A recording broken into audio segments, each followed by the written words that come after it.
안녕하세요. 드림 정류장 김희영입니다. 네, 오늘은 나폴레옹 힐의 성공 철학, 부와 성공으로 가는 14가지의 길.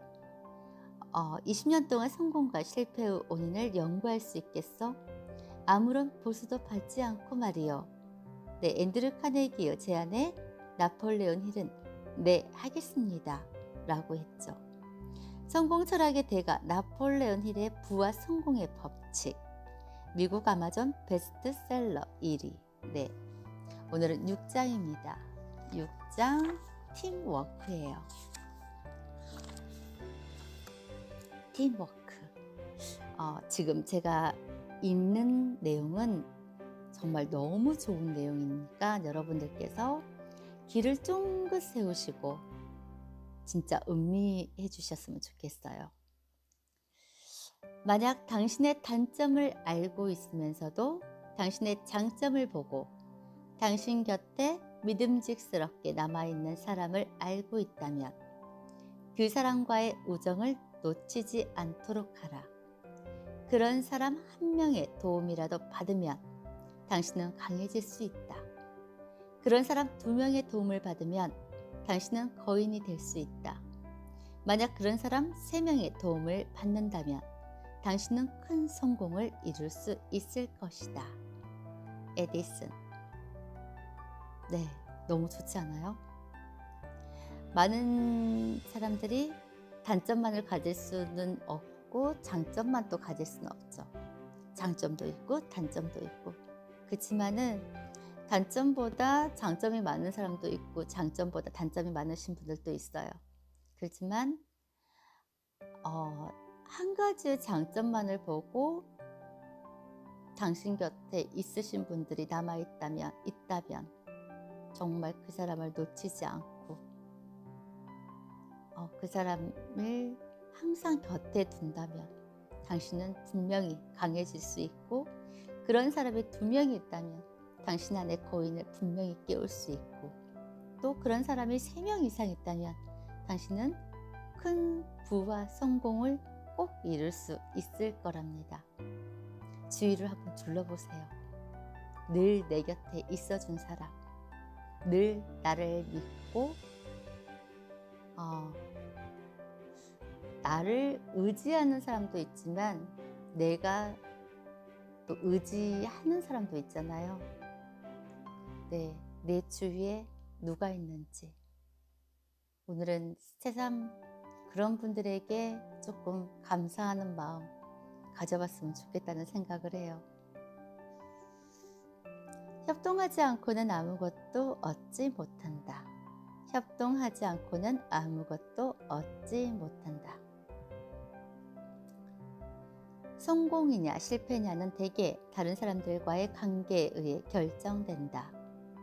왜냐하면 탁월한 성공과 부를 성취할 수 있도록 하는 힘은 자신과 다른 사람들의 노력이 합쳐질 때만 얻을 수 있기 때문이다. 이처럼 다른 사람들과 노력을 합하는 것을 팀워크라고 부른다. 팀워크가 가장 큰 결실을 맺는 곳은 뭐니 해도 가정이다. 조금 놀라웠어요. 저는 팀워크 하면은 거의 사회에서의 어떤 조직생활? 네, 그런 인간관계라고 생각을 했는데 가정이라고 해서 굉장히 많이 놀라웠거든요. 팀워크의 혜택은 가정의 구성원들에게만 돌아가는 것이 아니라 국가에게도 돌아간다. 왜냐하면 성공적인 국가는 성공적인 가정들의 큰 집합체이기 때문이다. 가정에서의 팀워크는 부모의 서로에 대한 친밀한 관계에서 시작된다. 부모가 모범을 보임으로써 자녀에게 사랑과 하나됨이 전달되어야 한다. 가족 구성원 간의 친밀한 팀워크로 인해 주어지는 혜택은 일일이 나열할 수 없을 정도로 많다. 대표적으로 마음의 평화, 자립, 행복, 신뢰, 자존감, 배려 등을 들 수 있다. 가장 이상적인 가정은 각 구성원이 각자 맡은 바 의무를 스스로 인식하고 친밀한 협조 정신으로 이를 실천하는 가정이다. 가족 구성원 개개인의 특성을 존중하면서도 서로 한 마음으로 나아가야 한다.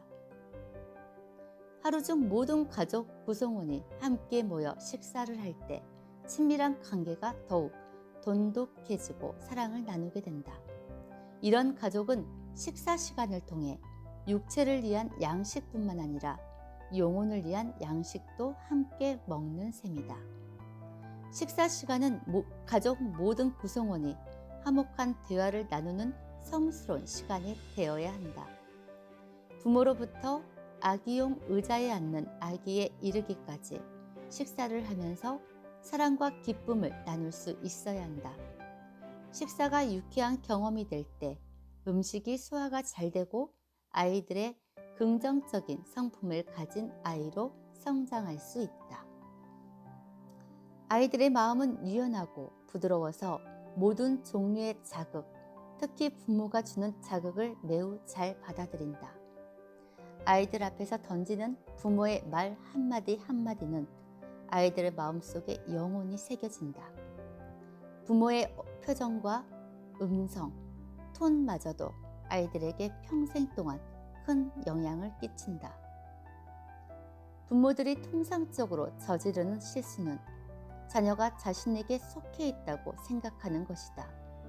그렇기 때문에 자녀의 생각을 존중하지 않고 부모의 생각대로 자녀가 따라가야 한다고 생각하는 것이다. 자녀의 꿈이 부모가 원하는 것이 아닐 때 그 길을 반대할 권리가 부모에게는 없다. 부모이기에 화내고 처벌할 권리가 있다고 생각하는 것은 큰 오산이다. 자녀는 부모의 소유물이 아니다. 부모는 자녀를 양육할 뿐이다. 바른 길로 교훈하고 모범을 통해 건전한 인격을 갖추도록 가르칠 의무를 갖고 있다. 자녀의 인격과 뜻을 존중하며 자신이 원하는 길로 가도록 도와주어야 한다. 그리고 자녀가 평화롭고 만족스러운 삶을 영위할 수 있도록 모든 조건을 제공할 의무가 있다. 내가 너를 위해 평생을 희생하며 키웠는데 어떻게 이룰 수가 있냐며 자녀의 뜻을 꺾으려고 하지 말라. 자녀가 이 세상에 태어나게 해달라고 부모에게 요청하지 않았기 때문에 모든 책임은 전적으로 부모에게 있다. 자녀는 자녀가 원하는 꿈을 향해 노력하고 부모는 부모의 의무와 책임을 다할 때 사랑으로 하나 되는 가정이 될 수 있다. 가족관계가 원만해야 다른 인간관계도 원만할 수 있고 사회에서도 성공할 수 있다. 좋은 가족관계를 유지하려면 조화, 이해, 공감, 협력하는 능력이 요구된다. 가장은 가정의 화목으로부터 오는 마음의 평화 없이는 일에서 성공할 수 없다. 조화는 세심한 계획, 수입 지출의 균형, 가족 구성원의 효율적인 시간 배분의 결과물이다.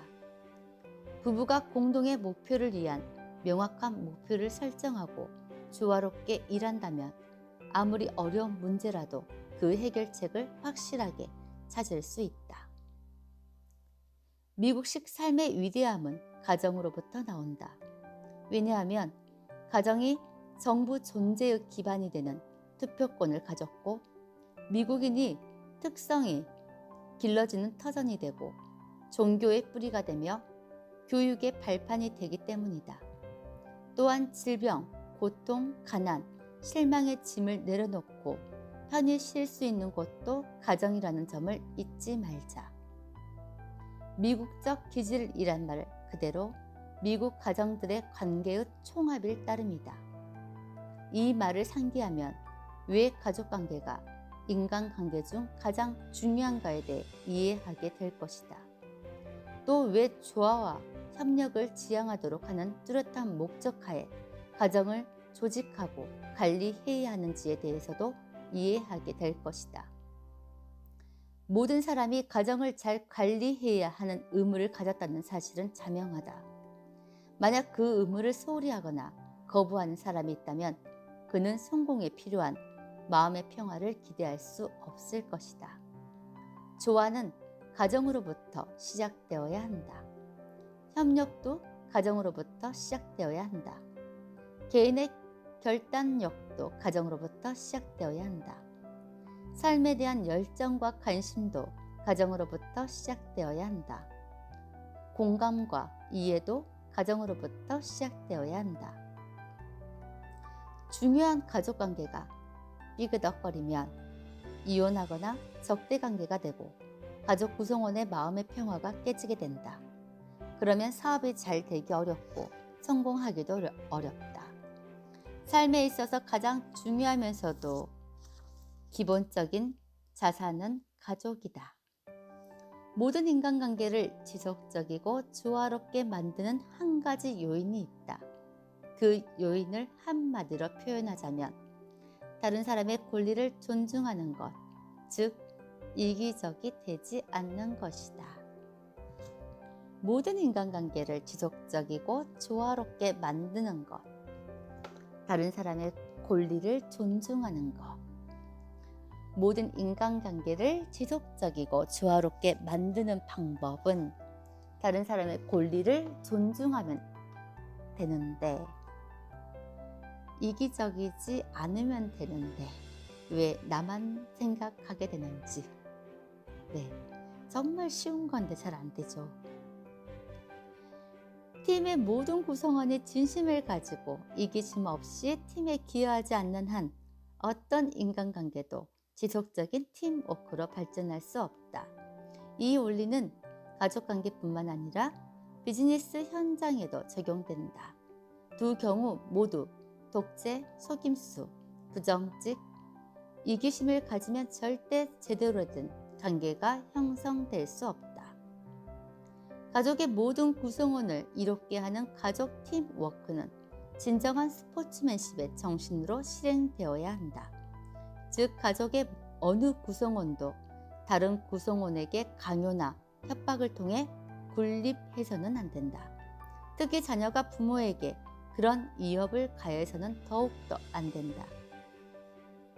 강요와 협박을 통해 형성된 인간관계는 길게 지속될 수 없을 뿐만 아니라 당하는 사람에게 분노, 미움, 반항 등을 불러일으킨다. 강요와 협박을 통해 한 사람이 다른 사람보다 우위에 서는 행위는 조물주의 계획에도 어긋난다. 조물주는 분노와 상처를 주지 않으면서 자발적으로 한 사람이 다른 사람을 따르는 위대한 힘을 모든 사람에게 부여했다. 이 방법만이 원만한 인간관계를 지속적으로 형성할 수 있는 유일한 방법이다.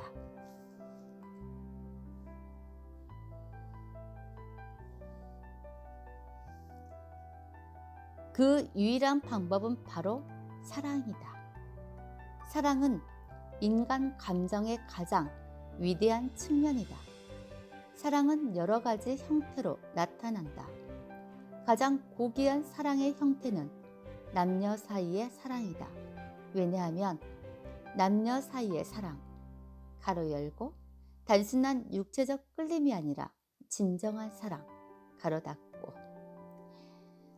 남녀 사이의 사랑은 조물주와 사람들 사이의 신성한 사랑과 가장 유사하기 때문이다. 그 다음으로는 부모와 자녀 사이의 사랑을 들 수 있다. 또한 이기적이지 않는 관계이면서 팀워크 형태의 관계를 맺는 사람들끼리 조화와 이해의 정신으로 맺는 우정이라 불리는 사랑도 있다. 많은 사람이 일주일 중 5일을 직장에 다니거나 사업적인 일을 한다.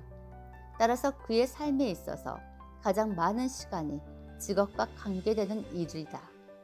한 사람의 직업을 통해 얻는 것은 그 직업에 얼마나 집중하느냐에 달려있다. 직업에 대한 집중으로는 특히 다음 세 가지를 들 수 있다. 첫 번째, 제공하는 서비스의 질.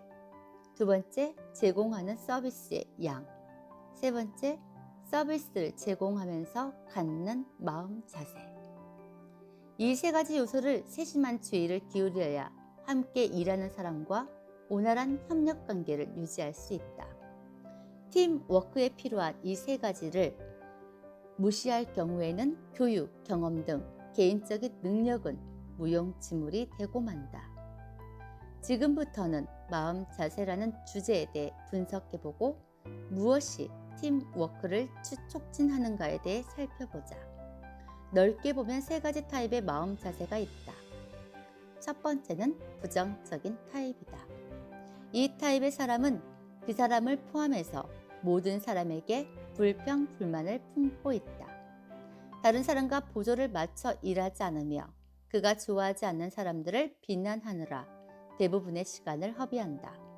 이 타입의 사람이 조화로운 팀워크에 도움이 되지 않는다는 것은 두말할 필요도 없다. 물론 다른 사람이 그와 함께 일하는 것을 꺼려하기 때문에 그가 성공하는 것은 불가능하다. 두 번째는 삶의 명확한 목표도 없고 특별한 열정도 없는 중립적, 즉 무심한 타입이다. 이 타입은 남에게 해를 끼치지도 않지만 그럭저럭 무성한 삶을 살기 때문에 남에게 도움이 되지도 않고 발전도 없다. 마지막으로 긍정적인 타입이다.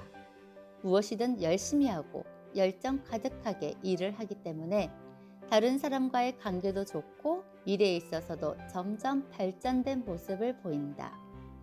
힘든 일이 있어도 긍정적으로 생각하며 다시 도전하기에 그것은 성공의 밑거름이 되기도 한다. 우호적인 협력에서 나오는 조화는 다른 어떤 방법으로도 얻을 수 없는 힘을 준다.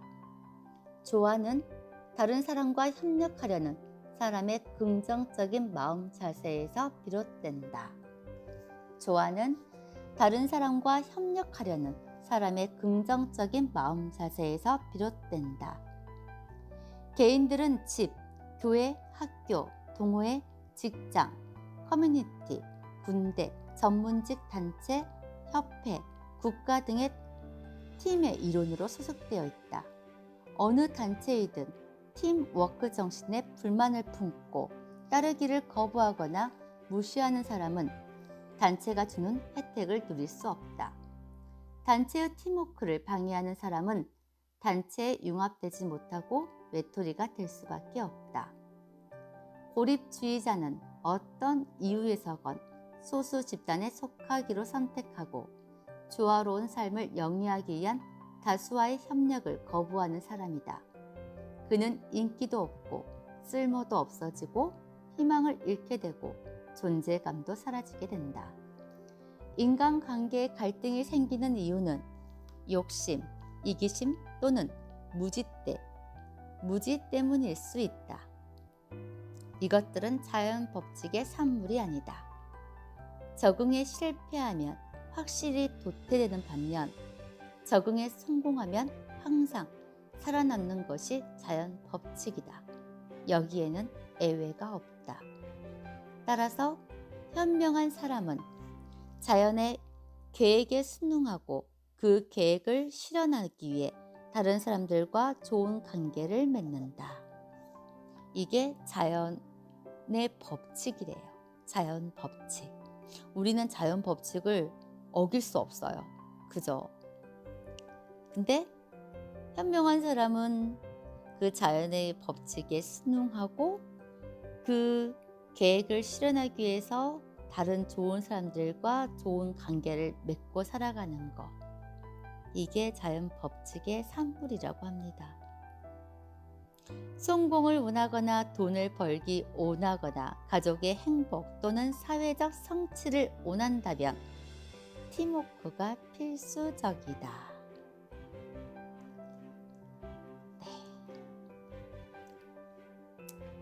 아이디어는 모든 성공 성취의 출발점이다. 서로의 행복에 진정으로 관심이 있는 사람들끼리 생각을 나누는 것만큼 효율적인 경우는 없다. 자신이 비즈니스 계획에 대해 6명으로부터 진심 어린 조언을 들은 특권을 가진 사람은 그의 결정이나 비즈니스 계획이 잘못될 리가 없다.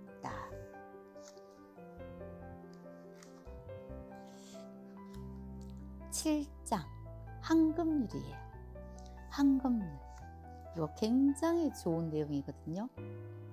지금 6장, 7장이 제가 생각했을 때는 여러 가지 성공의 원리라든지 성공의 법칙에 대해서 여러 가지 책들 중에서도 가장 많이 나오는 내용인데 조금 달리 해석이 돼요. 그래서 여기에 나오는 내용들은 7장, 8장이 저에게는 조금 남다르게 와 닿았거든요. 황금률 여기서는 조금 저에게는 조금 더 뜻이 굉장히 조금 남게 좀 뜻깊게 좀 들려요. 그러니까 여러분들도 조금 관심 있게 들어봐 주셨으면 좋겠어요. 동료와의 거래에서 무엇이 공평한지 알고 싶다면 상대방과 나의 입장을 바꿔서 생각해 보라. 상대의 처지를 당신이 기꺼이 받아들일 수 없다면 그 거래는 공정하지 않는 게 확실하다. 나폴레온 힐.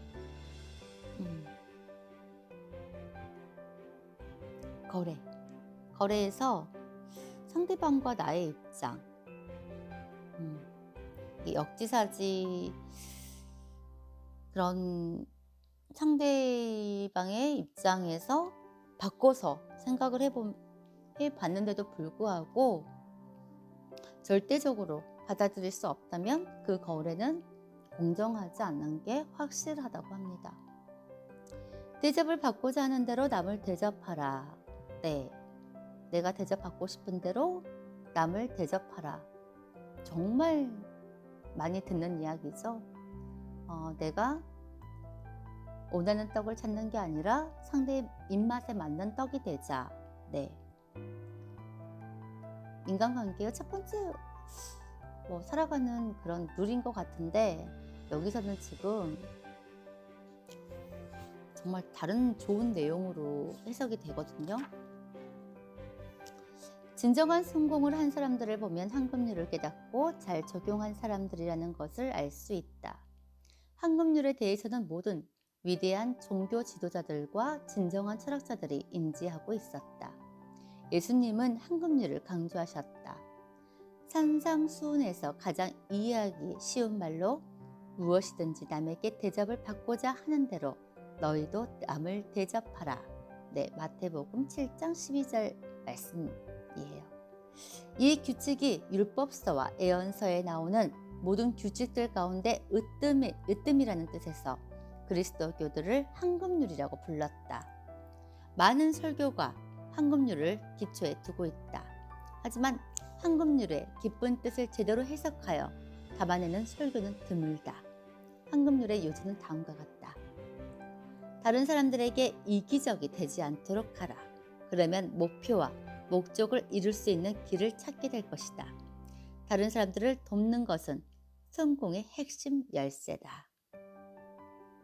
무슨 말인지 알겠어요? 그러니까 내가 대접받고 싶은 대로 남한테 대접을 해라, 이런 이야기인데 사실 그런 해석이 아니라 내가 어떠한 목적과 목표를 이룰 수 있는 빠른 길은 다른 사람들을 돕는, 이런 성공의 핵심 열쇠가 그거래요. 아까 그 인간관계에서 조화롭게 만드는 요인이 다른 사람의 권리를 존중하는 거, 이기적이 되지 않는 거, 그거였잖아요. 다른 사람들에게 이기적이 되지 않고 다른 사람들을 돕는 게 성공의 핵심 열쇠라는 거, 그게 나오거든요. 지금부터 황금률을 적용했던 사람들의 삶을 분석해 보겠다. 그 분석을 통해 그들이 다른 사람들과 관계를 맺었던 정신과 방법에 대해 알아보자. 성공학에 대한 연구에 전념했던 앤드류 카네기로부터 시작해보자. 그는 사업을 시작할 때나 성공한 후에나 일관되게 겸손한 마음으로 한평생을 살았다. 거대한 철강 사업을 일으키고 막대한 돈을 모은 그는 자기 재산의 사용과 분배에 관심을 갖기 시작했다. 그러던 중 자신이 성공하게 된 것은 지식과 인간관계 덕분이었음을 깨달았다. 그는 이 비결을 부자가 되고 싶어하는 모든 사람에게 알려주는 것을 인생의 중요한 목표로 삼았다. 앤드류 카네기는 자신만의 행복을 추구하지 않고 아직 태어나지 않는 세대의 행복까지 생각했다. 자신의 재산 중에서 가장 중요한 부분이라고 말했던 성공 철학을 20년 동안 완성하여 8권의 책으로 발표했다. 그는 개인적인 성공과 행복을 성취할 수 있는 방법을 사람들에게 알려줌으로써 수천만 명을 성공과 부의 길로 이끌어 주었다. 이렇게 황금률의 가치를 깨닫고 누구보다도 확실하게 황금률을 적용한 삶을 살아온 덕에 그의 영향력은 전 세계로 확대될 수 있었다. 하나만 더 들게요. 예를 1929년 10월 21일 에디슨은 세계 역사상 유례가 없는 성공 축하 기념 행사를 가졌다. 그에 비하면 로마의 개선 행군이 초라할 정도였다. 로마의 승리가 영향을 미친 세계는 지구 한편에 제한된 나라에 불과했지만 에디슨의 발명에 칭송을 보낸 세계는 지구에 있는 모든 국가였기 때문이다. 이전에 천재 개인에게 그런 찬사를 보낸 적이 한 번도 없었다. 세계가 처음으로 그의 평화적인 승리를 축하하는 50주년을 맞이했다. 이 평화적인 승리에는 승자 뒤에 묶여 따라오는 포로도 없었다. 감사와 기쁨으로 환호하는 함성만이 있을 뿐이었다. 에디슨은 1879년 저장된 에너지를 백열 전구를 통해 빛으로 전환함으로써 밤에도 빛을 밝혔다. 이 사건을 독일의 역사학자 루트비아 프로메테우스가 불을 발견한 이후 인류는 두 번째 불을 발견했다. 인류는 이제 어둠에서 벗어났다고 말했다. 에디슨의 전 비서였던 알프레드 테이트는 말했다. 디오본에서 헨리 포드가 에디슨을 위한 축하 행사를 준비했습니다. 그 행사는 웅장함에서 뿐만 아니라 에디슨의 커리어 역사에서 가장 두드러졌던 이벤트를 재현하는 기발한 행사라는 점에서도 차별적이었습니다. 그리고 미국 대통령이 에디슨을 기리는 연설을 했어요.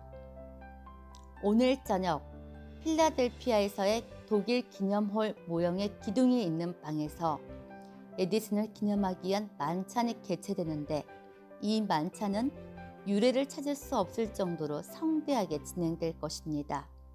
참석해 주신 여러분 모두 그의 업적을 축하하며 기쁨의 시간을 나누시길 바랍니다. 에디슨은 답례사를 하려고 일어서는데 감정이 북받쳤다. 모든 청중이 그의 감정을 느낄 수 있었고 그는 거의 말을 할 수 없을 정도였다. 이런 상태에서 그 자신을 위한 연설을 하려고 시도한 것은 이번이 처음이자 마지막이었다. 이것이 바로 겸손한 마음을 가장 강하게 표현하는 방법이었다. 또한 이것이 바로 다른 사람의 이익을 위해 자신을 희생하는 사람이 제대로 알려지고 그를 아는 사람들의 칭송을 통해 정당하게 보상받게 된다는 증거였다. 여기서부터 중요해요. 잘 들어보세요. 에디슨은 그의 성취에 대해 누구에게도 말한 적이 없다. 그의 모토는 행하라, 말로 하지 말고였다. 행하라, 말로 하지 말고였다. 그는 언젠가 나에게 자기 자신에 대해 말하는 것 자체가 완전히 시간 낭비라고 말한 적이 있다. 그는 자신의 일에 집중하느라 자신에 대해 생각할 시간조차 갖지 못했다. 또한 평생 동안 노동에 대한 대가로 무엇을 받아야 할지에 대해 심각하게 생각하지 않았다. 그의 가장 큰 관심은 자신이 무엇을 줄 수 있는가에 관한 것이었다. 그의 일생은 다른 사람에게 주는 선물이었다.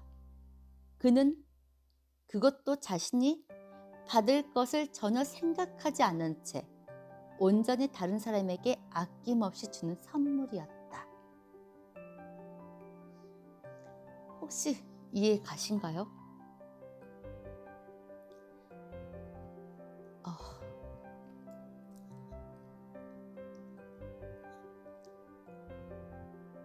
다시 한번 읽어드릴게요.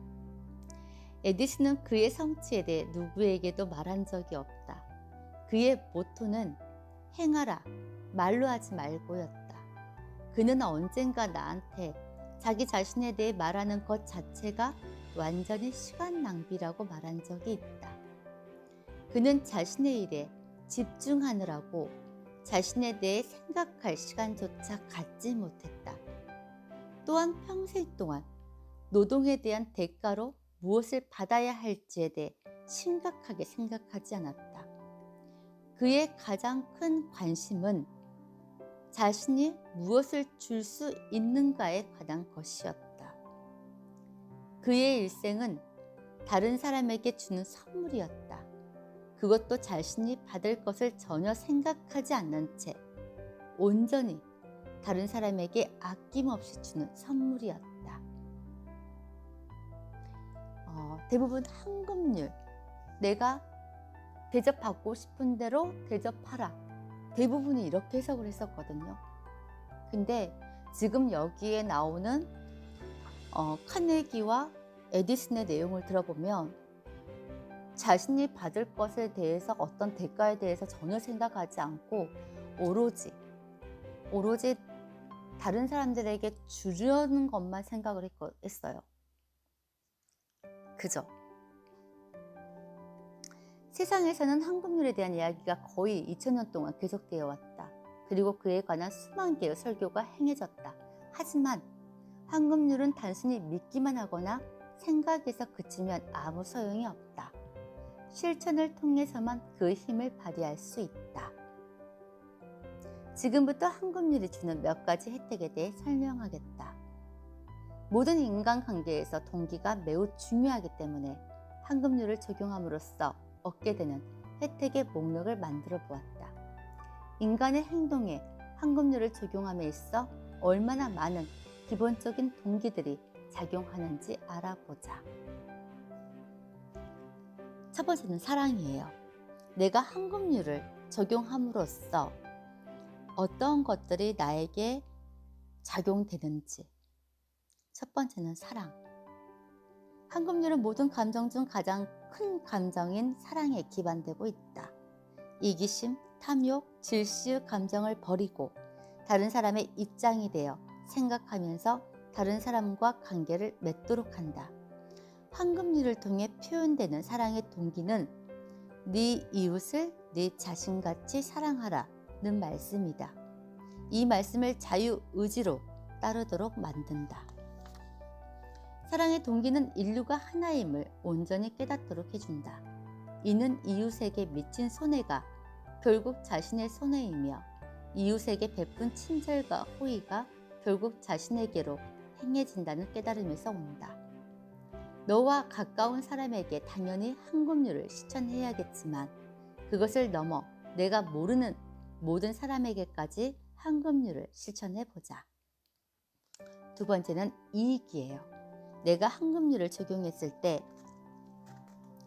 어떤 동기부여가 되는지, 어떤 동기가 작용되는지. 두 번째는 이익입니다. 이 동기는 정상적이고 일반적인 동기지만 종종 이기적이라고 표현되기도 한다.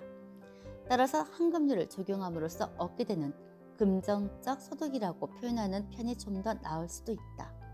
이런 금전적 소득은 그 소득을 제공하는 상대편의 선의에 의해서 얻어진다.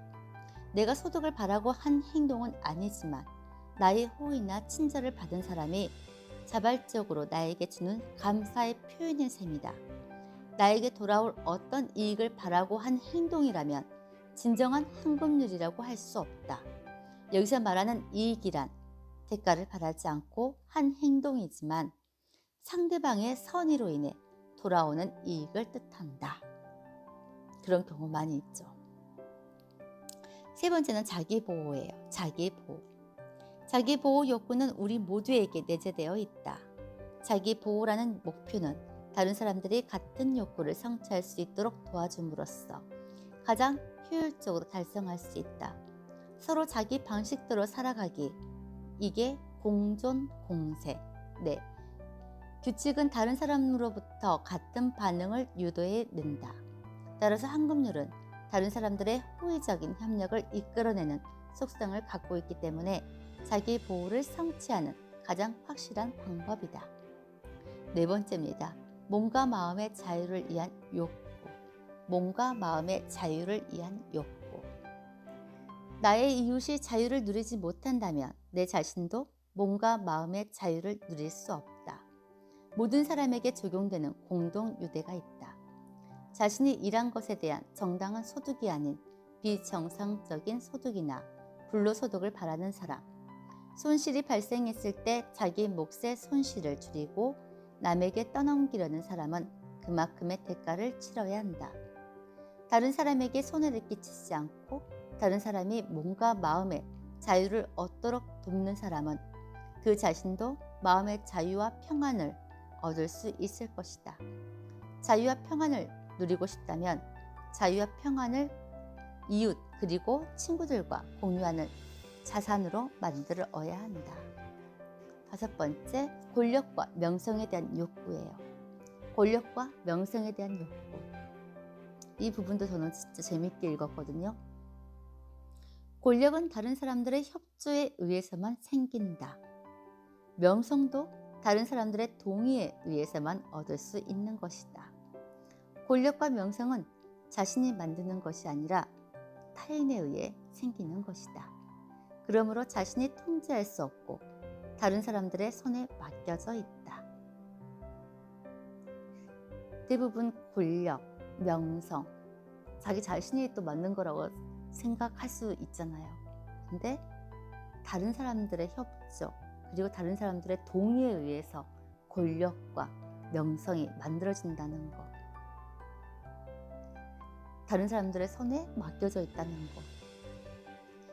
자신이 얻는 이익에 비례하여 다른 사람들에게도 그만큼의 이익을 주지 않는 사람은 권력과 명성을 성취하고 지킬 수 없다. 인간의 기본적인 욕구인 권력과 명성은 다른 사람들의 호의적인 협조, 즉 황금률의 적용에 의해서만 성취될 수 있다. 부를 얻기 원한다면 최상의 서비스를 제공하는 사람이 가장 큰 이익을 얻는다. 는 로터리 클럽의 슬로건을 참조하라. 어떤 형태의 관계에서든 서비스를 받는 사람의 입장에 서서 생각하지 않으면 최상의 서비스를 제공할 수 없다. 서비스를 행하는 사람의 입장이 아닌 서비스를 받는 사람의 입장에서 생각하여 그대로 행해야 한다. 이게 바로 황금률의 정당성을 인정하고 또 실천해야 하는 이유다. 성공하고 싶다면 단순히 황금률을 믿지만 말고 실천해야 한다. 자신이 받은 대가 이상으로 더 많은 서비스, 더 좋은 서비스를 행하는 사람이 항상 환영을 받는 이유는 그 서비스를 행하는 동안 그에게는 경쟁자가 없기 때문이다. 네, 정말 남다르게 다른 책들하고 조금 다른 의미로 저는 지금 받아들이고 있거든요. 황금률, 그리고 협력, 팀워크. 팀워크. 가정에서부터 이게 기초가 되어야 된다는 거. 그냥 가정이 행복해야지.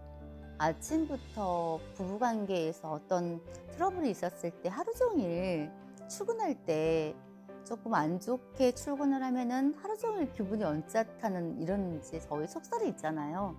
이런 말들은 많이 들어봤지만 사실 이런 팀워크가 가정에서부터 출발한다는 거, 그리고 아이들에게서 어떤 성장 과정에서 부모의 영향이 굉장히 크다는 거, 그리고 이게 국가적으로도 어떤 영향이 있다는 거, 그리고 또 하나 황금률이라는 게 내가 받고 싶은 게 아니라 대부분 내가 그냥 어떠한 대가 없이 그냥 온전하게 다른 사람에게 아낌없이 그냥 주는 것만 생각했을 때 그냥 따라올 수 있는 어떠한 대가, 그래야지만 성공과 부가 당연히 따라온다는 거, 조금 더 심오한 것 같아요. 다른 책들하고 제가 읽었던 책들 중보다는 조금 심오하게 좀 다가오는 것 같아요. 네, 오늘 내용 너무 좋은 것 같아요. 항상 읽을 때마다 지금 12시 15분인데 물론 이거 읽기만 하고 마무리는 내일 해야 되고 편집이나 올리는 거는 내일 해야 될 것 같고 빨리 올려서 여러분들한테 내용 빨리 전달해 드리고 싶어요. 네, 읽으면 읽을수록 이 책들한테 지금 빠져들고 있는 것 같은데 너무 재밌는 것 같습니다. 여러분도 같은 마음이었으면 참 좋겠고, 네, 내일 또 빨리 진행하도록 할게요. 네, 여러분들 좋은 밤 되시고, 네, 안녕히 계세요.